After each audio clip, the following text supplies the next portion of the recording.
माझ्या महाराष्ट्रातील बांधवांनो, भगिनींनो आणि मातांनो, सर्वांना नमस्कार. जय महाराष्ट्र. घाबरून जाऊ नका, कारण अनेकांचे फोन मला आले की आज संध्याकाळी आपण फेसबुक लाईव्ह करताय, तर आज मध्यरात्रीपासून लॉकडाऊन करतायत का. प्रथम मी काय बोलतो आहे ते जरा नीट समजून घ्या. मी आपल्याला घाबरवण्यासाठी आलेलो नाही आहे, तर आजची एकूण परिस्थिती काय आहे आणि या परिस्थितीतून आपल्याला सर्वांना मार्ग कसा काढायचा आहे, मार्ग काढण्यासाठी म्हणून मी आज आपल्याशी संवाद साधतोय. सर्वांना या गोष्टीची कल्पना आहे की आता जवळपास 1 वर्ष झालं आपण एका विचित्र विषाणूबरोबर लढतो आहोत. आणि याही गोष्टीची आठवण आपल्याला असेल की हेच ते दिवस होते. मार्च महिन्यामध्ये पहिला प्रथम कोविडने आपल्या महाराष्ट्रामध्ये शिरकाव केला आणि हा म्हणता एखाद्या मायावी राक्षसासारखा त्यांनी महाराष्ट्रच नव्हे तर देश व्यापून टाकला. मधल्या काळामध्ये आपण सर्वजण मिळून या व्हायरसला रोखण्यामध्ये नक्कीच यशस्वी झालो होतो, नक्कीच झालो होतो, त्याच्याबद्दल काही वादच नाही आहे. पण हे युद्ध आपण सगळ्यांनी मिळून एकत्र हातात हात घालून लढलो म्हणून ती परिस्थिती निर्माण झाली होती. साधारणतः कालच्या जानेवारी-फेब्रुवारीपर्यंत आपल्याला असं वाटत होतं की आता झालं, संपलं. ये कोरोना कोरोना क्या है, क्या चीज़ है कोरोना, कोविड क्या है. विशेष म्हणजे गेल्याही वर्षी अर्थसंकल्पीय अधिवेशन होतं, याही वर्षी तोच काळ आला, मार्च. अर्थसंकल्पीय अधिवेशन नुकतंच गेल्या महिन्यात पार पाडलं आणि आपल्याला सर्वांना कल्पना आहे की लॉकडाऊनच्या पार्श्वभूमीवरती आर्थिक परिस्थिती ही संपूर्ण जगाचीच दोलायमान झालेली आहे. आणि त्या परिस्थितीचा विचार करून महाराष्ट्र पुढे नेण्यासाठी एक अत्यंत चांगला अर्थसंकल्प आपल्या माननीय उपमुख्यमंत्र्यांनी, अर्थमंत्र्यांनी, अजितदादांनी मांडला. आपल्या सरकारचा तो अर्थसंकल्प महाराष्ट्र पुढे नेणारा, संकटातही महाराष्ट्र थांबला नाही, थांबणार नाही हे करून दाखवणारा तो अर्थसंकल्प आपण मांडला. आणि त्याच्यानंतर जे काय झालं म्हणजे काल परवाकडे होळी, धुलीवंदन सगळं पार पडलं, पण तिथपासूनच आपल्या राज्यात शिमग्याला सुरुवात झाली. असो, त्या शिमग्याबद्दल मी काय बोलणार नाही, त्यालासुद्धा मी जेव्हा उत्तर द्यायचं तेव्हा मी जरूर देईन. तो विषय आजचा नाही आहे. आजचा विषय आहे तो कोरोनाची परिस्थिती ही नेमकी काय, आपण काय करणार आहोत. मध्ये मध्ये मी आपल्याला सातत्याने सांगत आलेलो आहे की जर ही परिस्थिती अशीच राहिली तर आपल्याला परत एकदा लॉकडाऊन करावा लागेल की काय, अशी एक शक्यता मी बोलून दाखवली होती. ही शक्यता आजही पूर्णपणे टळलेली नाही आहे. मला आज पुन्हा एकदा आपल्याला सर्वांना आवाहन करायचं आहे, विनंती करायची आहे, कारण गेल्या वर्षभरामध्ये माझ्या महाराष्ट्रातील प्रत्येक बांधवांनी, भगिनींनी आणि मातांनी जे मी सांगत आलो ते अत्यंत आपुलकीने ऐकून घेतलं आणि त्याच्याप्रमाणे ते वागले. तुम्ही सगळे वागलात. यात सर्व धार्मिक नेते आले, सर्व धर्मीय आले, सर्व राजकीय पक्ष आले, त्यांचे कार्यकर्ते आले. आता काय झाले थोडंसं की मधला काळ जो आला त्या काळामध्ये आपण थोडे शिथिल झालो. आपण शस्त्र टाकली की काय अशी एक साधारणतः परिस्थिती निर्माण झाली. लग्न समारंभ थाटामाटात सुरू झाले, इतर पार्ट्या सुरू झाल्या, राजकीय मोर्चे, निदर्शनं, आंदोलनं, सगळं काही जणू काही कोरोना गेला अशा पद्धतीने आपण सुरू केलं. आणि तेव्हाही मी सांगत होतो की थोडा धीर धरा. पुन्हा एकदा मार्च एप्रिल एंडपर्यंत आपल्याला थोडासा एक संयम बाळगावा लागेल. दुर्दैवाने जी भीती केवळ मीच नव्हे तर ह्या विषयातले जे तज्ज्ञ आहेत त्यांनी जी व्यक्त केली होती ती खरी ठरली. मार्चच्या आधीपासूनच आपल्या राज्यामध्ये पुन्हा एकदा कोरोना मोठ्या राक्षसापेक्षा, म्हणजे गेला राक्षस होता त्याच्या डबल टिबल दुप्पट तिपटीने अकराळ विकराळ रूप धारण करून आलेलं आहे. त्याच्यामध्येच विषाणूचा नवा अवतार, म्हणजे हे पण नवल आहे. आत्तापर्यंत आपण आपले विष्णूचे अवतार ऐकले होते, ज्याचे आपण पूजन करतो. ज्या ज्या वेळेला संकट आली त्या त्या वेळेला भगवान विष्णूंनी वेगवेगळे अवतार घेतले आणि आपल्याला वाचवलं. पण हा विषाणू जो आहे तो वेगवेगळे अवतार धारण करून आपल्याला संकटात टाकतोय आणि आपली परीक्षा बघतोय. पुन्हा एकदा तीच गरज आहे. आपल्याला सर्वांना धैर्याने, सगळं धैर्य एकवटून लढण्याची गरज आहे. लॉकडाऊन करणार का हा प्रश्न अजूनही मी उत्तर देत नाही. पण साधारणतः आत्ताची परिस्थिती काय आहे ह्याची कल्पना आपल्याला देण्याची मला पुन्हा एकदा गरज वाटते. जेव्हा ही परिस्थिती निर्माण झाली, किंबहुना कोविडची साथ सुरू झाली, आपल्याला पूर्ण माहिती आहे आपल्या राज्यामध्ये फक्त 2च ह्या विषाणूंची चाचणी जिथे होऊ शकते अशा प्रयोगशाळा होत्या. एक मुंबईमध्ये कस्तुरबा आणि दुसरी पुण्याला NIVची. आज त्या 2च्या जवळपास आपण 500 पर्यंत चाचण्या करणाऱ्या संस्था किंबहुना लॅब्स तयार केलेल्या आहेत. मुंबईमध्ये सुद्धा आपण दर दिवशी साधारणतः 50,000 चाचण्या आज करतो आहोत. गेल्या काही दिवसात म्हणजे मला जी माहिती सगळी माझ्याकडे आलेली आहे त्याच्यात महाराष्ट्रामध्ये जी आपली क्षमता होती 75,000 चाचण्या दर दिवशी करण्याची, ती आपण वाढवून जवळपास 1,82,000 पर्यंत नेलेली आहे. 1,82,000, 75,000 ते 1,82,000 इथपर्यंत आज आपण रोजच्या चाचण्या करतो. येत्या काही दिवसात ही संख्या आपल्याला 2.5 लाखावर न्यायची. 2.5 लाख चाचण्या दर दिवशी महाराष्ट्रामध्ये लवकरात लवकर आपण करणार आहोत. आणि याही चाचण्या ते रॅपिड अँटीजेननी नाही, तर त्याचं जे प्रमाण आहे, केंद्राची जी काय मार्गदर्शक तत्व आहेत ती साधारणतः 70% चाचण्या ह्या RT-PCR ह्या पद्धतीने झाल्या पाहिजेत. आता माझ्यापेक्षा सर्वांनाच माहिती झालेलं नेमकं RT-PCR म्हणजे काय, रॅट म्हणजे रॅपिड अँटीजेन टेस्ट म्हणजे काय. RT-PCR अचूकताही अधिक असते, अधिक चांगली असते. म्हणून आपलाही आणि केंद्राचाही आग्रह तोच आहे की जेवढ्या चाचण्या आपण करतो त्याच्यात किमान 70% चाचण्या ह्या RT-PCR असायलाच पाहिजेत. आणि त्याच पद्धतीने आपला महाराष्ट्र जेव्हा 75,000च्या आसपास चाचण्या करत होता त्याही वेळा तेव्हा त्याच टक्क्यात RT-PCR करत होता. आज जवळपास 1,82,000 करतोय, त्याच्यातही 70% RT-PCR आहेत. उद्या 2.5 लाख झाल्यानंतर, 3 लाख झाल्यानंतर सुद्धा आपण ह्या चाचण्या RT-PCRच अधिक ठेवणार आहोत. म्हणजेच काय की आपण कुठेही दर्जाची तडजोड करत नाही आहोत, अजिबात करत नाही आहोत आणि करणार नाही. एक तर पहिली गोष्ट अशी आहे की काहीही आपण लपवत नाही आणि लपवणार नाही. एक सुद्धा रुग्ण आपण लपवलेला नाही आणि लपवत नाही आहे. आणि म्हणून जी महाराष्ट्रातली जी परिस्थिती आहे ती सगळ्यांना जरी धक्कादायक वाटत असली तरी आपण सत्य काय आहे हे लोकांसमोर अगदी जसंच्या तसं ठेवतो आहोत.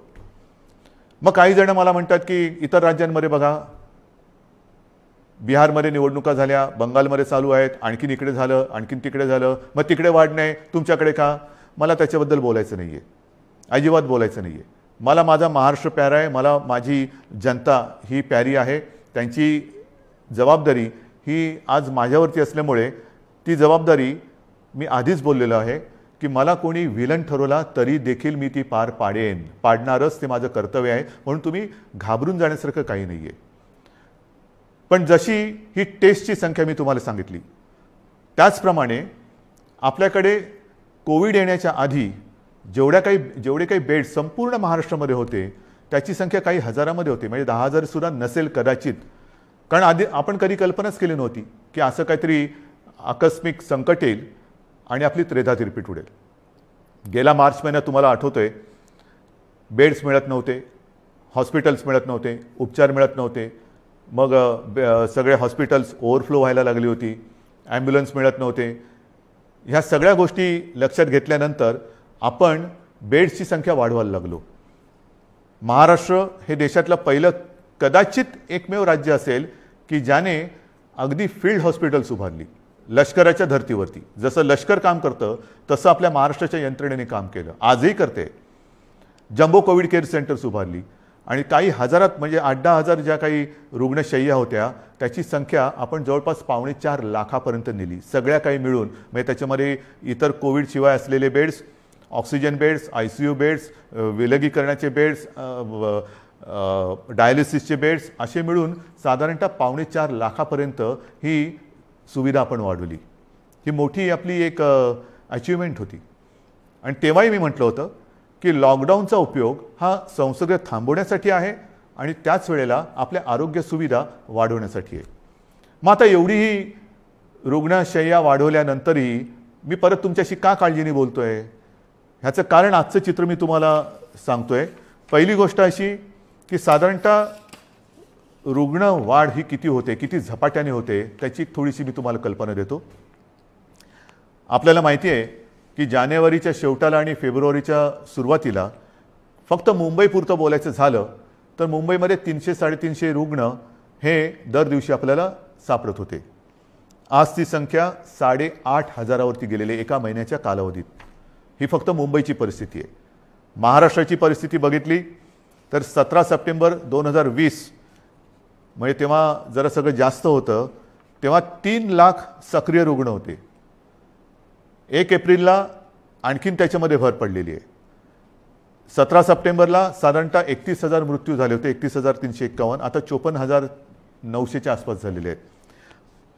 त्यावेळेला एका दिवशी आढळलेले रुग्ण हे 24,619 होते 17 सप्टेंबरला. आता 1 एप्रिलला एका दिवशी साधारणतः 43,183 रुग्ण आढळलेले आहेत. आज 2 तारीख, आज कदाचित 45,000चा आकडा आपण गाठू किंवा पार करू. कोणत्या दिशेने चाललेलो होतो आपण बघा. आणि याच वेगाने जर का ही रुग्णवाढ होत राहिली तर मी जे तुम्हाला सांगितलं त्याच्यात मी बेड्सची तुम्हाला कल्पना देतो. साधारणतः विलगीकरणच्या ज्या बेड्स आहेत त्या 2,20,000 आहेत महाराष्ट्रामध्ये. आत्ताच त्या 1,37,549 भरलेले आहेत, म्हणजे 62% हे बेड्स भरले गेलेत. ICUचे बेड्स हे 20,519 आहेत, ते जवळपास 48% आज भरलेले आहेत. ऑक्सिजनचे बेड्स आहेत ते सुद्धा 62,000च्या आसपास आहेत, ते 25%च्या आसपास आज भरलेले आहेत. व्हेंटिलेटर्स 9,347, ते पण 25% जवळपास आज वापरात आहेत. ही परिस्थिती फार चिंताजनक आहे आणि म्हणून मी आज आपल्याशी संवाद साधायला आलो की ही परिस्थिती अशीच राहिली तर आणखीन 15-20 दिवसामध्ये आपल्याला ह्या सगळ्या सुविधा ज्या आहेत त्या अपुऱ्या पडायला लागतील. मग काही जण म्हणतील सुविधा वाढवत का नाही? वाढवतो ना. मी आदेश दिलेले आहेत की जिथे जिथे आवश्यक आहे आवश्यकतेनुसार या सुविधा वाढवा. पण सुविधा वाढवणं म्हणजे काय करणं? बेड्स वाढवणं आलं, व्हेंटिलेटर्स मिळतील, ऑक्सिजनचा साठासुद्धा आज आपल्याकडे फार मर्यादित आहे, तोही वाढवण्याचा आपला प्रयत्न सुरू आहे. औषधांचा साठा आपण घेऊ शकतो, परंतु बेड्स वाढले, व्हेंटिलेटर्स वाढले, ICUचे बेड्स वाढले तरी डॉक्टर्स कसे वाढणार, नर्सेस कशा वाढणार, आरोग्य कर्मचारी कुठून आणायचे? हा विचार फार महत्त्वाचा आहे आणि इकडेच खरा चिंतेचा विषय आहे. गेले वर्षभर ही संपूर्ण आपली यंत्रणा, मग त्याच्यात डॉक्टर्स आहेत, नर्सेस आहेत, आरोग्य कर्मचारी आहेत, पोलीस आहेत, आशा अंगणवाडी सेविका आहेत, महसूल यंत्रणेचे काही कर्मचारी आहेत, यांच्यापैकी बऱ्याच जणांना कोविडने गाठलेलं आहे. आजारातनं ते बरे झालेले आहेत. साधारणतः या विषाणूचं एक विचित्र वैशिष्ट्य असं आहे की एकदा त्यांनी कोणाला ग्रासलं की बरं झाल्यानंतर सुद्धा काही काळ हा थकवा राहतो, धाप लागते, थकवा येतो, थोडंसं अंगातली सगळी शक्ती गेल्यासारखी वाटते. मग डॉक्टर सांगतात आता तुम्ही निगेटिव्ह झालेला आहात परंतु आराम करा. पण ही जी यंत्रणा आहे ती यंत्रणा आपल्यासारखीच माणसांची आहेत, आपल्यासारखीच रक्तामासाची हाडाची आपली माणसं आहेत, आपलेच बांधव आहेत, आपल्याच भगिनी आहेत. हे डॉक्टर्स असतील सगळेच ते आजारी पडले आणि पडल्यानंतर निगेटिव्ह आल्यानंतर दुसऱ्या तिसऱ्या दिवशी पुन्हा एकदा आपल्या सेवेसाठी कोरोनाच्या गुहेत घुसत आहेत.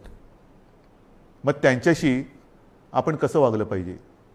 आजसुद्धा आपण जी काय आपली यंत्रणा राबते आपल्यासाठी, टेस्टिंग टेस्टिंग टेस्टिंग टेस्टिंग आहे, टेस्टिंग वाढवतोय, पण टेस्टिंग करण्यासाठी घराघरात जाऊन आपल्याच भगिनी आहेत, आपलेच बांधव आहेत, 2-2, 4-4, 5-5 माळ्याच्या इमारती असतील, लिफ्ट नसेल तरी सुद्धा ते चढ उतार करतात रोज न थकता.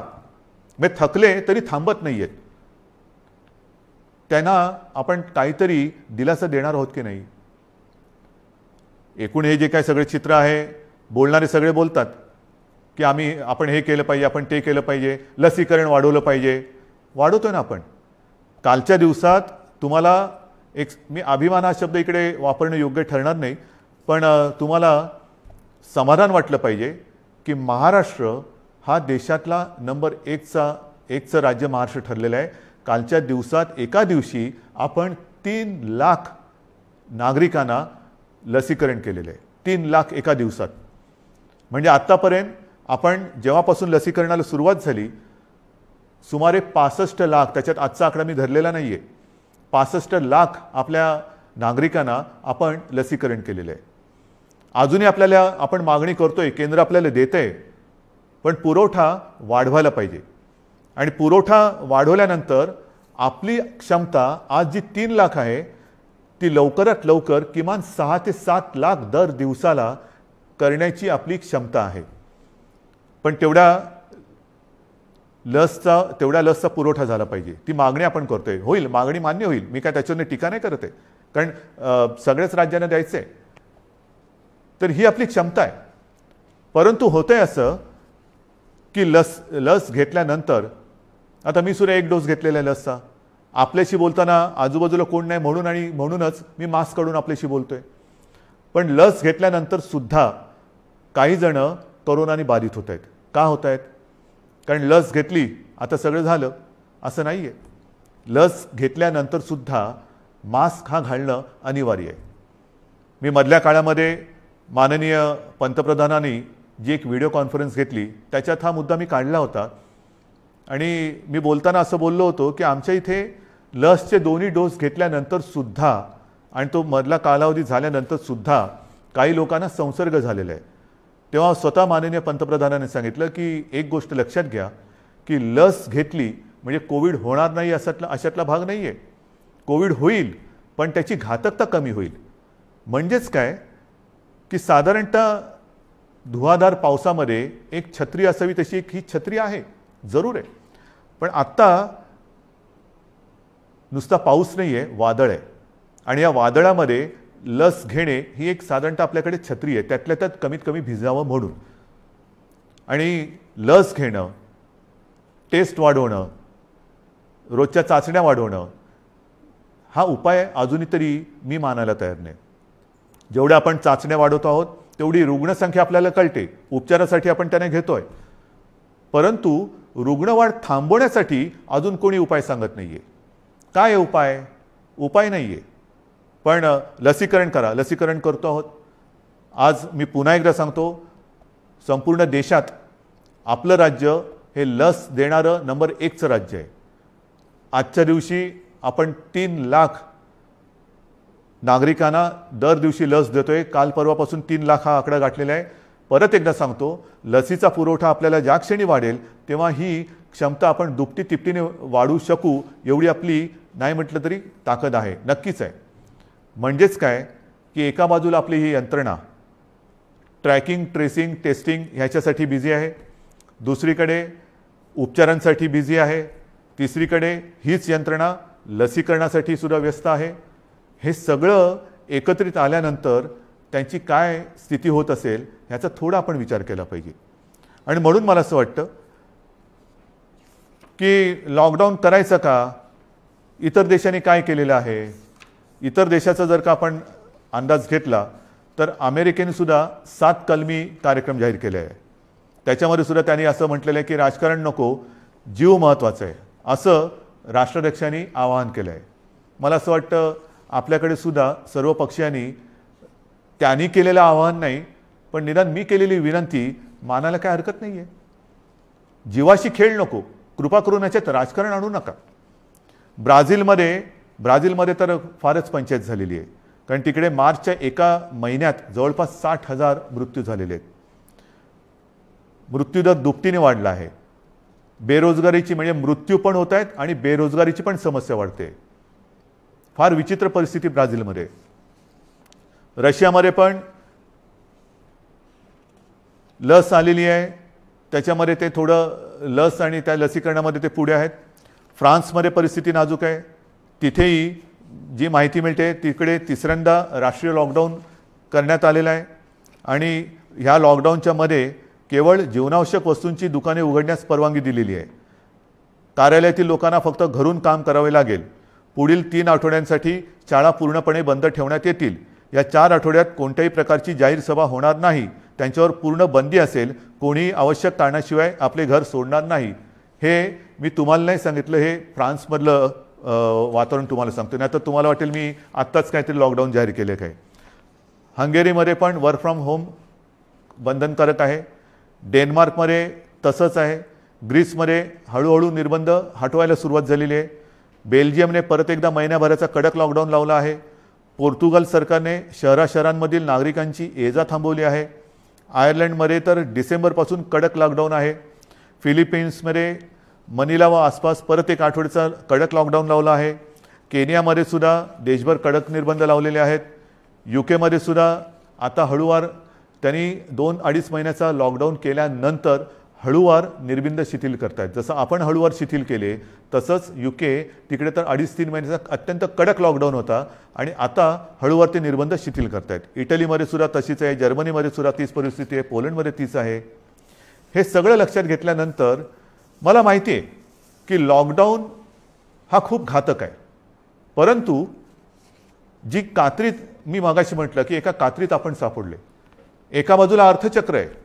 अर्थचक्र चालवायचं तर अनर्थ ओढवतोय. अनर्थ थांबवायचा तर अर्थचक्र बंद पडतंय. करायचं काय मग. आणि मधल्या काळामध्ये जी काही मतं हे तज्ज्ञ ह्या क्षेत्रातले आहेत नाही आहेत, मी त्यांची नावं नाही घेत, पण त्यांनी त्यांची मतं मांडलेली आहेत.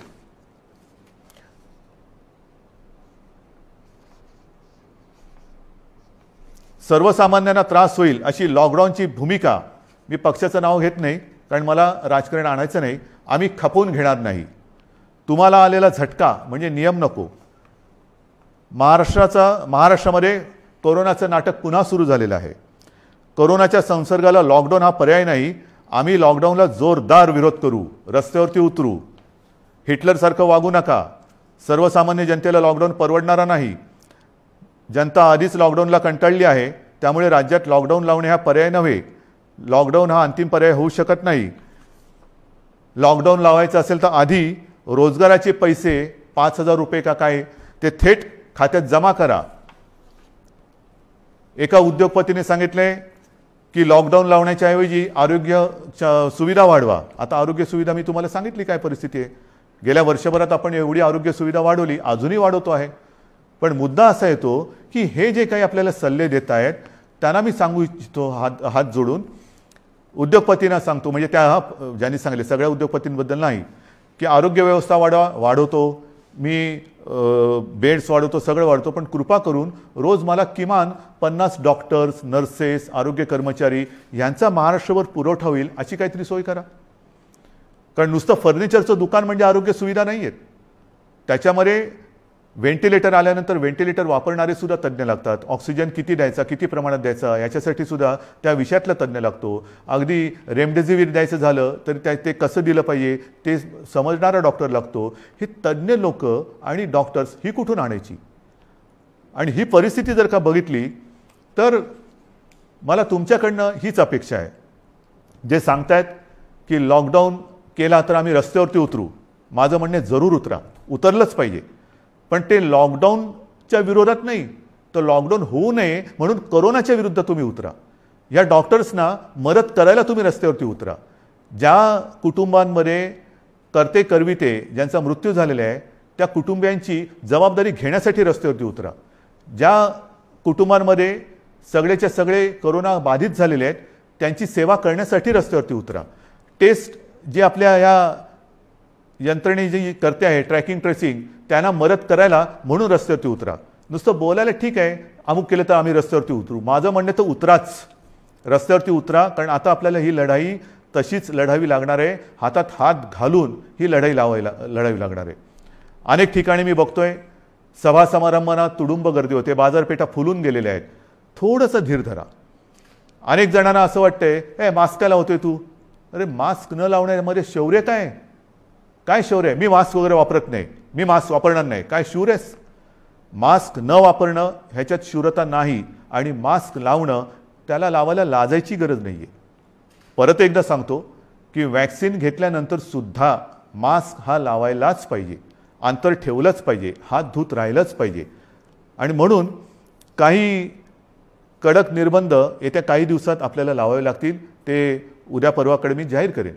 विशेषतः शहरांमध्ये मी परत एकदा सांगतो, जिथे जिथे अनावश्यक गर्दी होते ही गर्दी आपल्याला टाळावीच लागेल. जी खाजगी कार्यालय आहेत त्या कार्यालयांना सुद्धा आपण प्रत्येकाला सूचना दिलेल्या आहेत. सूचनावलीच म्हणा ना, की लग्न समारंभात किती लोक पाहिजेत, ऑफिसमध्ये किती उपस्थिती पाहिजे, बसमधनं किती लोक गेले पाहिजे. आता ट्रेनमध्ये मी मुंबईमध्ये मी सांगेन की मी सांगितलं होतं की पीक अवर नॉन पीक अवर आता सगळं तुडुंब भरून चाललेलं आहे, रेस्टॉरंट्स भरून चाललेली आहेत. आता हे जर आपण थांबवलं नाही आणि परिस्थिती अशीच हाताबाहेर गेली आणि जसा ब्राझीलमध्ये दुर्दैवाने आता अशी परिस्थिती झालेली की लॉकडाऊन नाही आहे पण शुकशुकाट झालेलं आहे. म्हणजे रस्त्यावर फिरत असतील लोक पण रोजगार गेले आणि जीवही गेले. मग काय राहिलं? जीव वाचवायचा की रोजगार वाचवायचा? रोजगार आपल्याकडे आहेत, रोजगार परत मिळतील पण गेलेला जीव परत आणता येणार नाही. आणि म्हणून मी आपल्याला नम्रपणाने विनंती करतोय की येत्या काही दिवसांमध्ये, 1-2 दिवसांमध्ये मी आणखीन काही जणांशी बोलतोय. काही त्याच्यात यातले तज्ज्ञ असतील, विविध राजकीय पक्ष आहेत, विविध मी पत्रकारांशी बोलेन. मला वेगळा काही उपाय असला तर पाहिजे. लॉकडाऊन हा उपाय नाही मान्य, पण मग ही संसर्गाची साखळी तोडायची कशी? लसीकरण वाढवा, वाढवतोच आहे, पण लसीकरण देऊनही कोविड होत नाही अशातला भाग नाही. लसीकरण घेतल्यानंतर, लस घेतल्यानंतर सुद्धा कदाचित लस घेतलेल्याला कोविडचा त्रास कमी होईल पण तो दुसऱ्याला संसर्गित करू शकतो, हेही आता सिद्ध झालेलं आहे. मग करायचं काय? दुसरा उपाय असेल जरूर सांगा, पण त्याहीपेक्षा माझा विश्वास आपल्यावरती आहे. कारण तुम्हीच या युद्धातले खरे सैनिक आहात. हे युद्ध आपल्या सगळ्यांचं आहे, हे एकट्या दुकट्याचं युद्ध नाही आहे. ज्या गोष्टी मी तुम्हाला सांगितल्या आपण नाही पाळू शकत. कारण नसताना घराबाहेर पडू नका, नाही घरात थांबू शकत. अनावश्यक ठिकाणी गर्दी करू नका, गर्दी टाळू नाही शकत. गरज नसेल तर इकडे तिकडे फिरू नका, हे फिरणं टाळू नाही शकत. सार्वजनिक ठिकाणी फिरताना घराबाहेर पडल्यानंतर मास्क लावलाच पाहिजे, मास्क घालू नाही शकत. एकमेकात थोडं अंतर ठेवा, अंतर ठेवू नाही शकत. म्हणजे लॉकडाऊन आपण टाळू शकतोय, पण टाळणं ही जिद्द, ज्या जिद्दीने तुम्ही पहिल्यापासून लढलात त्या जिद्दीने पुन्हा जर का उतरलात तर आपल्याला, मी अजूनही म्हणतो आता थोडा काळ राहिलेला आहे. कारण परिस्थिती तुम्हाला मी सांगितले, अशीच रुग्णवाढ होत राहिली तर 15-20 दिवसात हॉस्पिटल्स तुडुंब भरून जातील. काही काही जिल्ह्यामध्ये आत्ताच ही परिस्थिती आलेली आहे. ऑक्सिजनसुद्धा कमी पडू शकतोय, व्हेंटिलेटरसुद्धा कमी पडू शकतात. ही परिस्थिती आजही आपण स्वयंशिस्तीने टाळू शकतो. संसर्गाची लाट, कोरोनाला आपण रोखू शकतो.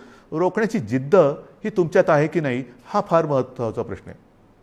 सरकार लॉकडाऊन करणार की नाही यापेक्षा प्रत्येकाने ठरवलं पाहिजे की मी कोरोनाला हरवणार की नाही, मी कोरोनाला रोखणार की नाही. हे जर का तुम्ही प्रत्येकाने ठरवलं, होय मी रोखणारच.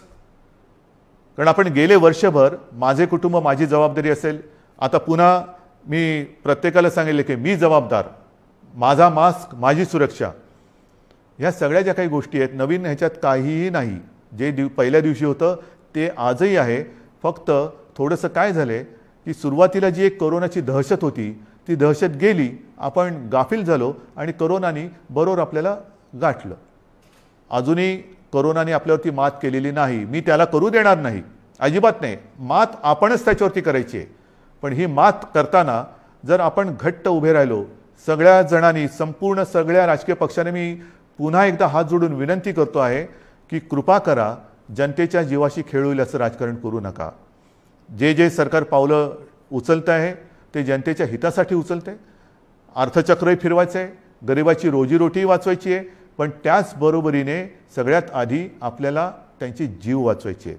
म्हणून जीवाला पहिलं महत्त्व द्यायचं आहे आणि त्याच्यानंतर मग बाकीच्या ज्या काही गोष्टी आहेत त्या आपल्या हातातल्या आहेत त्या आपण करू शकतो.